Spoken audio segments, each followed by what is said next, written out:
All right, so 5 rings, MVP awards, records galore, a first-round bye like every year. Tom Brady has just about everything, with one glaring exception: competition. The Patriots visit Josh McCown and the Jets this weekend, and that got our Dave Damashek wondering, what's the toughest test Brady has ever faced in the AFC East? Well, that's this week's Reality Shek.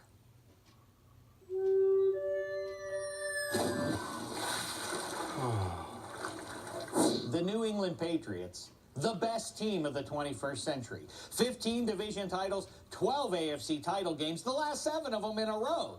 Bill Belichick and Tom Brady, yeah, both dynamite, all-time greats. I mean, I didn't even know how to put my pads on in my pants. But neither is the main reason the Patriots have dominated since Sam Darnold was in pull-ups and O-Town released Liquid Dreams. I miss those guys.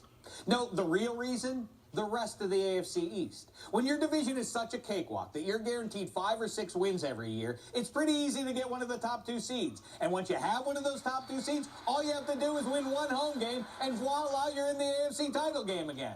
It's absurd that in the past 18 years, the biggest challenger to their divisional throne was the Sanchez Rex Jets for 2 years, a decade ago.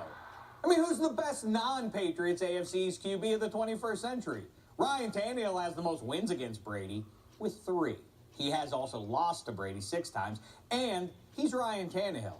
Okay, the Bills had Drew Bledsoe, but that was only after Brady ran Bledsoe out of New England. It's almost like to like one person, you have to dislike the other. But I can tell you one thing, it definitely wasn't any of these names flashing over my shoulder here. Brooks Bollinger, Cleo Lemon, are those real people? Yeah, that's a hard question. The closest analogy I can come up with is Superman. He's made of steel and is faster than a speeding bullet, and he can fire lasers from his eyes, and his greatest foe is a middle-aged bald guy. Of course Superman always wins. This guy's a superhero. Sometimes the 2 best teams happen to be in the same division. I refer you to the Seahawks and Niners a half-decade ago. The Steelers and Ravens back in '08. The Giants and Redskins way back in the late '80s. Pats v. the rest of the AFC East is the opposite of all of those. And this has been going on for all of Brady's career. Running out of fingers and toes. Now, to be clear, this isn't as fraudulent as the mid-century Montreal Canadiens winning all those Stanley Cups when there were only 5 other teams in the whole league, or the '60 Celtics needing just 2 rounds to win their titles, or the Showtime Lakers only needing to get past the Denver Nuggets to get to the finals. Brady's Patriots against the rest of the AFC East is like if LSU played a bunch of high school teams, or if Alabama played LSU. In conclusion, yes, I'm a bitter Steelers fan, but it doesn't mean I'm wrong. Okay, maybe a little bit. That was good, huh, Gerald Everett?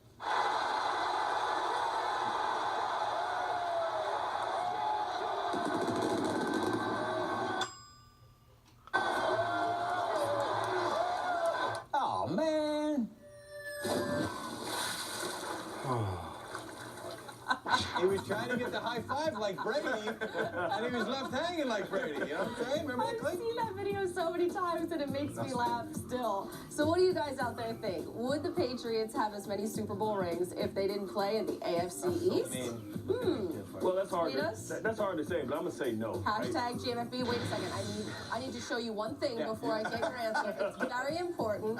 To further Shek's point, check out the records of every AFC East quarterback who started against Brady. All right, look, the numbers don't jump off the wall here. But here, I'm going to explain to you why, Garofolo. Oh, okay. First, look at the Jets. Chad Pennington and Mark Sanchez are the only quarterbacks to beat him twice. From Vinny Testaverde to Bryce Petty, it's been pretty rough for them. Put the defenses up. Then, you're right, the Bills list is amazing for its Gotta go with utter that smaller futility. font for the Bills.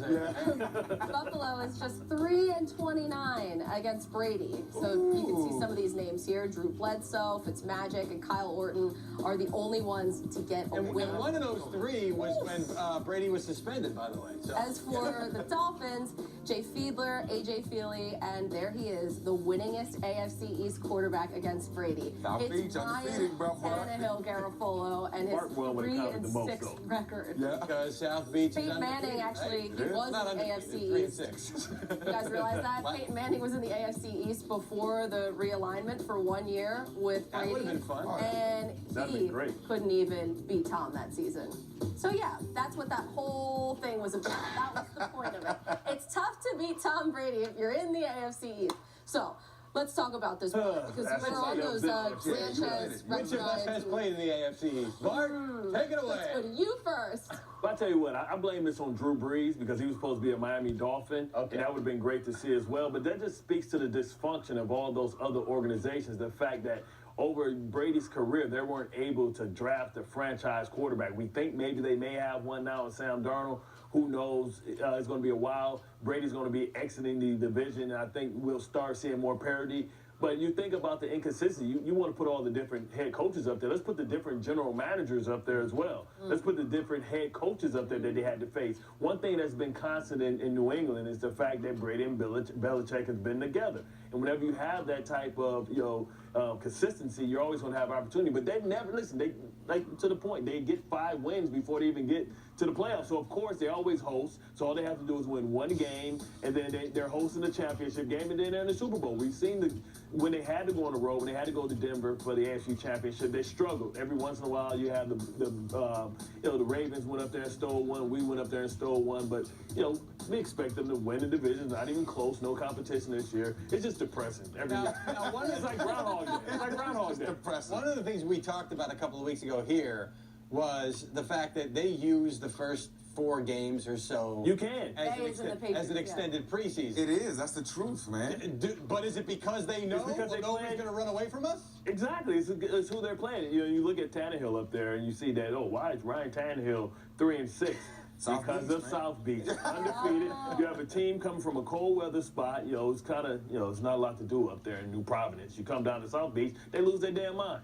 But the winningest quarterback is 3-6 against Brady in the AFC East. It's amazing that the stars They'll lose this year too, though, for that to happen, for Brady and Belichick to be with that team during these years, and all 3 of the other teams in their division to not be that competitive. Yeah, you know for what? all of that to Are you happen gonna tell? at the same Are you gonna time. tell the secrets? So No, I'm not gonna tell. Why South Beach is undefeated? No, I'm not going to Keep it real. I'm not going to tell the secrets because I'm making a business decision. I'm going to keep my job. You feel We what I'm can saying? connect the dots ourselves, I think. But I'm telling you, man, I really think that the New England Patriots would be good in any division. I really do. They'll be good, but would they be great? Because they have to deal with somebody that can match Brady. Because we look at how they cheat. They always cheat, right? They don't never. No. I'm not saying just say they cheat. I'm not saying cheat. When I say cheat, I mean they cheat on their roster, right? They don't always have a fully, invested defense because they know they can get away with it, and they just load up to beat the teams that they're going to face in the playoffs. See, most teams have to build to win their division. They don't have to do that. They build to win the championship, right? So they're building their roster about the teams that they're going to have to face in the playoffs because they know they have a good enough roster to win. So they cheat, right? They don't. They let it. That's just Come on, another word. Okay, well, I don't know another word. I got an associate's degree. That's all I got for you, man. They're resourceful. ITT Tech. That's how I went. Well, I do wonder if some of the mistakes that other teams have made, whether it's which coach they're hiring or which play, is because they're thinking about them and trying to combat the Patriots, and it doesn't work out. Rather than just building the best roster. But I don't know. I'm just a theory. I think we've all solved it. I think we really hashed it out right here. Hopefully you guys think so too.